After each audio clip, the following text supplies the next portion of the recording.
بسم اللہ الرحمن الرحیم۔ شروع اللہ کا نام لے کر جو بڑا مہربان نہایت رحم والا ہے۔ طاسین، یہ قرآن یعنی کتاب روشن کی آیتیں ہیں، مومنوں کے لیے ہدایت اور بشارت ہے، وہ جو نماز پڑھتے اور زکوٰۃ دیتی ہیں اور وہ آخرت کا بھی یقین رکھتے ہیں۔ جو لوگ آخرت پر ایمان نہیں رکھتے، ہم نے ان کے اعمال ان کے لیے آراستہ کر دیے ہیں تو وہ بھٹکتے پھر رہے ہیں۔ یہی لوگ ہیں جن کے لیے برا عذاب ہے اور وہ آخرت میں بھی بہت نقصان اٹھانے والے ہیں۔ اور تم کو یہ قرآن اس حکیم و علیم کی طرف سے عطا کیا جاتا ہے۔ جب موسیٰ نے اپنے گھر والوں سے کہا کہ میں نے آگ دیکھی ہے، میں وہاں سے رستے کا پتہ لاتا ہوں یا کوئی شعلہ یعنی ایک انگارہ تمہارے پاس لاتا ہوں تاکہ تم آگ تاپو۔ جب موسیٰ اس کے پاس آئے تو ندا آئی کہ وہ جو آگ میں تجلی دکھاتا ہے بابرکت ہے، اور وہ جو آگ کے ارد گرد ہے، اور اللہ جو تمام عالم کا پروردگار ہے پاک ہے۔ اے موسیٰ، میں اللہ ہوں، عزت والا، حکمت والا، اور اپنی لاٹھی ڈال دو۔ سو جب اسے دیکھا تو اس طرح حرکت کر رہی تھی گویا سانپ ہے، تو پیٹ پھیر کر بھاگے اور پیچھے مڑ کر نہ دیکھا۔ فرمایا، اے موسیٰ، ڈرو مت، میرے پاس پیغمبر ڈرا نہیں کرتے۔ ہاں، جس نے ظلم کیا پھر برائی کے بعد اسے نیکی سے بدل دیا تو میں بخشنے والا مہربان ہوں۔ اور اپنا ہاتھ اپنے گریبان میں ڈالو، بے عیب سفید و روشن نکلے گا۔ ان دو معجزوں کے ساتھ جو 9 معجزوں میں داخل ہیں فرعون اور اس کی قوم کے پاس جاؤ کہ وہ بدکردار لوگ ہیں۔ پھر جب ان کے پاس ہماری روشن نشانیاں پہنچیں تو کہنے لگے یہ کھلا جادو ہے، اور بے انصافی اور غرور سے ان کو ماننے سے انکار کیا، جبکہ ان کے دل ان کو مان چکے تھے۔ سو دیکھ لو کہ فساد کرنے والوں کا انجام کیسا ہوا۔ اور ہم نے داؤد اور سلیمان کو علم بخشا، اور انہوں نے کہا کہ اللہ کا شکر ہے جس نے ہمیں اپنے بہت سے مومن بندوں پر فضیلت دی۔ اور سلیمان داؤد کے قائم مقام ہوئے اور کہنے لگے کہ لوگوں، ہمیں اللہ کی طرف سے پرندوں کی بولی سکھائی گئی ہے اور ہر چیز عنایت فرمائی گئی ہے، بے شک یہ اس کا خاص فضل ہے۔ اور سلیمان کے لیے جنوں اور انسانوں اور پرندوں کے لشکر جمع کیے گئے اور پھر ان کی جماعتیں بنائی گئیں، یہاں تک کہ جب چیونٹیوں کے میدان میں پہنچے تو ایک چیونٹی نے کہا کہ چیونٹیوں، اپنے اپنے بلوں میں داخل ہو جاؤ، ایسا نہ ہو کہ سلیمان اور اس کے لشکر تم کو کچل ڈالیں اور ان کو خبر بھی نہ ہو۔ تو وہ اس کی بات سے ہنس پڑے اور کہنے لگے کہ اے پروردگار، مجھے توفیق عنایت کر کہ جو احسان تو نے مجھ پر اور میرے ماں باپ پر کیے ہیں ان کا شکر کروں، اور ایسے نیک کام کروں کہ تو ان سے خوش ہو جائے، اور مجھے اپنی رحمت سے اپنے نیک بندوں میں داخل فرما۔ اور جب انہوں نے پرندوں کا جائزہ لیا تو کہنے لگے کیا سبب ہے مجھے ہدہد نظر نہیں آتا؟ کیا کہیں غائب ہو گیا ہے؟ میں اسے سخت سزا دوں گا یا ذبح کر ڈالوں گا یا میرے سامنے اپنی بے قصوری کی واضح دلیل پیش کرے۔ ابھی تھوڑی دیر ہوئی تھی کہ ہدہد آ موجود ہوا اور کہنے لگا کہ مجھے ایک ایسی چیز معلوم ہوئی ہے جس کی آپ کو خبر نہیں، اور میں آپ کے پاس ملک سبا سے ایک یقینی خبر لے کر آیا ہوں۔ میں نے ایک عورت دیکھی کہ ان لوگوں پر حکومت کرتی ہے اور ہر چیز اسے میسر ہے، اور اس کا ایک شاندار تخت ہے۔ میں نے دیکھا کہ وہ اور اس کی قوم اللہ کو چھوڑ کر آفتاب کو سجدہ کرتے ہیں، اور شیطان نے ان کے اعمال انہیں آراستہ کر دکھائے ہیں اور ان کو رستے سے روک رکھا ہے، پس وہ رستے پر نہیں آتے، اور نہیں سمجھتے ہیں کہ اللہ کو جو آسمانوں اور زمین میں چھپی چیزوں کو ظاہر کر دیتا اور تمہارے پوشیدہ اور ظاہر اعمال کو جانتا ہے، کیوں سجدہ نہ کریں؟ اللہ کے سوا کوئی عبادت کے لائق نہیں، وہی عرش عظیم کا مالک ہے۔ سلیمان نے کہا اچھا، ہم دیکھیں گے تو نے سچ کہا ہے یا تو جھوٹا ہے۔ یہ میرا خط لے جا اور اسے ان کی طرف ڈال دے، پھر ان کے پاس سے ہٹ جانا اور دیکھنا کہ وہ کیا جواب دیتی ہیں۔ ملکہ نے کہا کہ دربار والوں، مجھ تک ایک نامہ گرامی پہنچایا گیا ہے، وہ سلیمان کی طرف سے ہے، اور مضمون یہ ہے کہ شروع اللہ کا نام لے کر جو بڑا مہربان نہایت رحم والا ہے، بعد اس کے یہ کہ مجھ سے سرکشی نہ کرو اور مطیع و فرمانبردار ہو کر میرے پاس چلے آؤ۔ خط سنا کر کہنے لگی کہ اے اہل دربار، میرے اس معاملے میں مجھے مشورہ دو، جب تک کہ تم حاضر نہ ہو اور صلاح نہ دو میں کسی کام کا فیصلہ نہیں کیا کرتی۔ وہ بولے کہ ہم بڑے زوراور اور سخت جنگجو ہیں، اور حکم آپ کے اختیار میں ہے، تو جو حکم دیجیے گا اس کے انجام پر نظر کر لیجیے گا۔ اس نے کہا کہ بادشاہ جب کسی شہر میں داخل ہوتے ہیں تو اس کو تباہ کر دیتے ہیں اور وہاں کے عزت والوں کو ذلیل کر دیا کرتے ہیں، اور اسی طرح یہ بھی کریں گے۔ اور میں ان کی طرف کچھ تحفہ بھیجتی ہوں اور دیکھتی ہوں کہ قاصد کیا جواب لاتے ہیں۔ پس جب قاصد سلیمان کے پاس پہنچا تو سلیمان نے کہا، کیا تم مجھے مال سے مدد دینا چاہتے ہو؟ سو جو کچھ اللہ نے مجھے عطا فرمایا ہے وہ اس سے کہیں بہتر ہے جو تمہیں دیا ہے۔ حقیقت یہ ہے کہ اپنے تحفے سے تم ہی خوش ہوتے ہوگے۔ ان کے پاس واپس جاؤ، اب ہم ان پر ایسے لشکر لے کر حملہ کریں گے جن کے مقابلے کی ان میں طاقت نہ ہوگی، اور ان کو وہاں سے بے عزت کر کے نکال دیں گے اور وہ ذلیل ہوں گے۔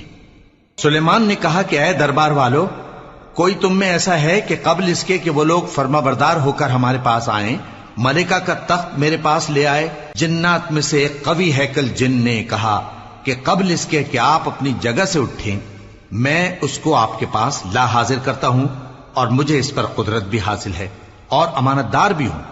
ایک شخص جس کو کتاب الہی کا علم تھا کہنے لگا کہ میں آپ کی آنکھ کے جھپکنے سے پہلے پہلے اسے آپ کے پاس حاضر کیے دیتا ہوں۔ جب سلیمان نے تخت کو اپنے پاس رکھا ہوا دیکھا تو کہا کہ یہ میرے پروردگار کا فضل ہے تاکہ مجھے آزمائے کہ میں شکر کرتا ہوں یا کفران نعمت کرتا ہوں، اور جو شکر کرتا ہے تو اپنے ہی فائدے کے لیے شکر کرتا ہے، اور جو ناشکری کرتا ہے تو میرا پروردگار بے نیاز ہے، کرم کرنے والا ہے۔ سلیمان نے کہا کہ ملکہ کے امتحان عقل کے لیے اس کے تخت کی صورت بدل دو، دیکھیں کہ وہ سوج رکھتی ہے یا ان لوگوں میں سے ہے جو سوج نہیں رکھتے۔ پھر جب وہ آ پہنچی تو پوچھا گیا کہ کیا آپ کا تخت بھی اسی طرح کا ہے؟ اس نے کہا کہ یہ تو گویا ہو بہو وہی ہے، اور ہم کو اس سے پہلے ہی سلیمان کی عظمت و شان کا علم ہو گیا تھا، اور ہم فرما بردار ہیں۔ اور وہ جو اللہ کے سوا دوسروں کی پرستش کرتی تھی، سلیمان نے اس کو اس سے منع کیا کہ وہ کافروں میں سے تھی۔ اس کے بعد اس سے کہا گیا کہ محل میں چلیے۔ جب اس نے اس کے فرش کو دیکھا تو اسے پانی کا حوض سمجھا اور کپڑا اٹھا کر اپنی پنڈلیاں کھول دی۔ سلیمان نے کہا، یہ ایسا محل ہے جس کے نیچے بھی شیشے جڑے ہوئے ہیں۔ وہ بول اٹھی کہ پروردگار، میں اپنے آپ پر ظلم کرتی رہی تھی، اور اب میں سلیمان کے ساتھ اللہ رب العالمین پر ایمان لاتی ہوں۔ اور ہم نے سمود کی طرف ان کے بھائی صالح کو بھیجا کہ اللہ کی عبادت کرو، تو وہ دو فریق ہو کر آپس میں جھگڑنے لگے۔ صالح نے کہا کہ اے قوم، تم بھلائی سے پہلے برائی کے لیے کیوں جلدی کرتے ہو، اور اللہ سے بخشش کیوں نہیں مانگتے تاکہ تم پر رحم کیا جائے؟ وہ کہنے لگے کہ تم اور تمہارے ساتھی ہمارے لیے برا شگون ہیں۔ صالح نے کہا کہ تمہاری بدشگونی اللہ کے پاس ہے، بلکہ تم ایسے لوگ ہو جن کی آزمائش کی جاتی ہے۔ اور شہر میں 9 شخص تھے جو ملک میں فساد کیا کرتے تھے اور اصلاح سے کام نہیں لیتے تھے۔ کہنے لگے کہ اللہ کی قسم کھاؤ کہ ہم رات کو اس پر اور اس کے گھر والوں پر شبخون ماریں گے، پھر اس کے وارثوں سے کہہ دیں گے کہ ہم تو اس کے گھر والوں کے موقع ہلاکت پر تھے ہی نہیں، اور ہم سچ کہتے ہیں۔ اور وہ ایک چال چلے، اور ہم نے بھی ایک تدبیر کی اور ان کو کچھ خبر نہ ہوئی۔ تو دیکھ لو کہ ان کی چال کا انجام کیسا ہوا۔ ہم نے ان کو اور ان کی قوم سب کو ہلاک کر ڈالا۔ اب ان کے یہ گھر ان کے ظلم کے سبب تلپٹ پڑے ہیں۔ جو لوگ علم رکھتے ہیں ان کے لیے اس میں نشانی ہے، اور جو لوگ ایمان لائے اور ڈرتے تھے ان کو ہم نے نجات دی۔ اور لوط کو یاد کرو جب انہوں نے اپنی قوم سے کہا کہ تم بے حیائی کے کام کیوں کرتے ہو جبکہ تم دیکھتے ہو؟ کیا تم عورتوں کو چھوڑ کر لذت حاصل کرنے کے لیے مردوں کی طرف مائل ہوتے ہو؟ حقیقت یہ ہے کہ تم احمق لوگ ہو۔ تو ان کی قوم کے لوگ بولے تو یہ بولے، اور اس کے سوا ان کا کچھ جواب نہ تھا کہ لوط کے گھر والوں کو اپنے شہر سے نکال دو، یہ لوگ پاک بننا چاہتے ہیں۔ تو ہم نے ان کو اور ان کے گھر والوں کو نجات دی، مگر ان کی بیوی کہ اس کی نسبت ہم نے مقرر کر رکھا تھا کہ وہ پیچھے رہنے والوں میں ہوگی۔ اور ہم نے ان پر مے برسایا، سو جو مے ان لوگوں پر برسا جن کو متنبع کر دیا گیا تھا برا تھا۔ کہہ دو کہ سب تعریف اللہ ہی کے لیے ہے، اور اس کے ان بندوں پر سلام ہے جس کو اس نے منتخب فرمایا۔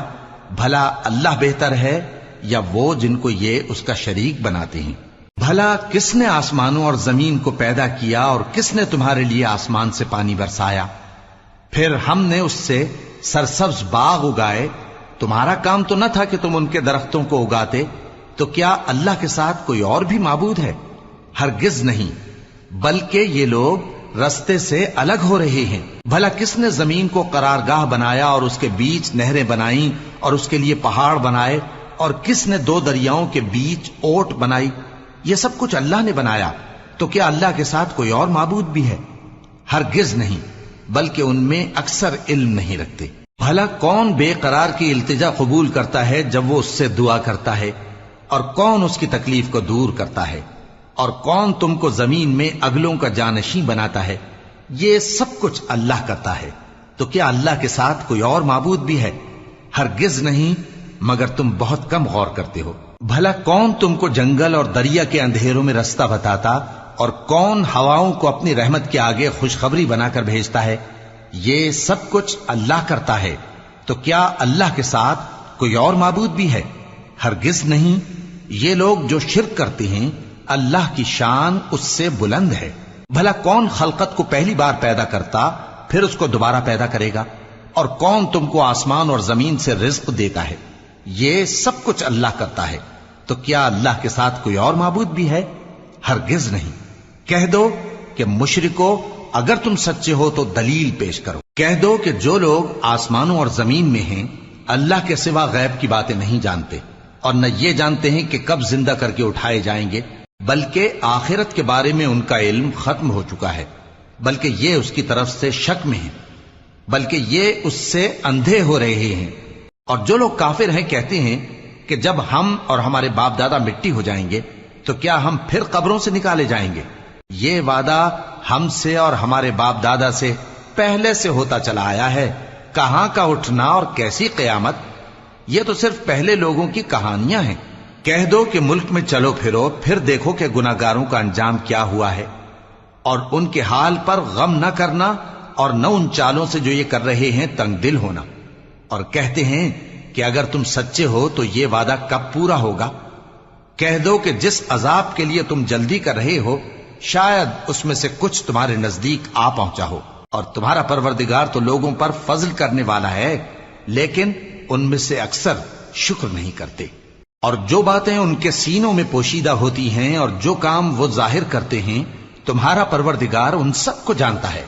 اور آسمانوں اور زمین میں کوئی پوشیدہ چیز نہیں ہے مگر یہ کہ وہ ایک کتاب روشن میں لکھی ہوئی ہے۔ بے شک یہ قرآن بنی اسرائیل کے سامنے اکثر باتیں جن میں وہ اختلاف کرتے ہیں بیان کر دیتا ہے، اور بے شک یہ مومنوں کے لیے ہدایت اور رحمت ہے۔ تمہارا پروردگار قیامت کے روز ان میں اپنے حکم سے فیصلہ کر دے گا، اور وہ غالب ہے، علم والا ہے۔ تو اللہ پر بھروسہ رکھو، تم تو صاف حق پر ہو۔ کچھ شک نہیں کہ تم مردوں کو بات نہیں سنا سکتے، اور نہ بہروں کو جبکہ وہ پیٹ پھیر لیں آواز سنا سکتے ہو، اور نہ اندھوں کو گمراہی سے نکال کر رستہ دکھا سکتے ہو۔ تم تو انہی کو سنا سکتے ہو جو ہماری آیتوں پر ایمان لاتے ہیں، پھر وہ فرما بردار ہو جاتے ہیں، اور جب ان کے بارے میں عذاب کا وعدہ پورا ہوگا تو ہم ان کے لیے زمین میں سے ایک جانور نکالیں گے جو ان سے باتیں کرے گا۔ یہ ہم اس لیے کریں گے کہ لوگ ہماری آیتوں پر ایمان نہیں لاتے تھے۔ اور جس روز ہم ہر امت میں سے ایک بڑے گروہ کو جمع کریں گے جو ہماری آیتوں کی تکذیب کرتے تھے، پھر ان کی جماعت بندی کی جائے گی، یہاں تک کہ جب سب آ جائیں گے تو اللہ فرمائے گا کہ کیا تم نے میری آیتوں کو جھٹلا دیا تھا، حالانکہ تم نے اپنے علم سے ان کا احاطہ تو کیا ہی نہ تھا؟ بھلا تم کیا کرتے رہتے تھے؟ اور ان کے ظلم کے سبب ان کے حق میں وعدہ عذاب پورا ہو کر رہے گا تو وہ بول بھی نہ سکیں گے۔ کیا انہوں نے نہیں دیکھا کہ ہم نے رات کو اس لیے بنایا ہے کہ اس میں آرام کریں، اور دن کو روشن بنایا ہے کہ اس میں کام کریں؟ بے شک اس میں مومن لوگوں کے لیے نشانیاں ہیں۔ اور جس روز سور پھونکا جائے گا تو جو لوگ آسمانوں میں اور جو زمین میں ہیں سب گھبرا اٹھیں گے، مگر وہ جسے اللہ چاہے، اور سب اس کے پاس عاجز ہو کر چلے آئیں گے۔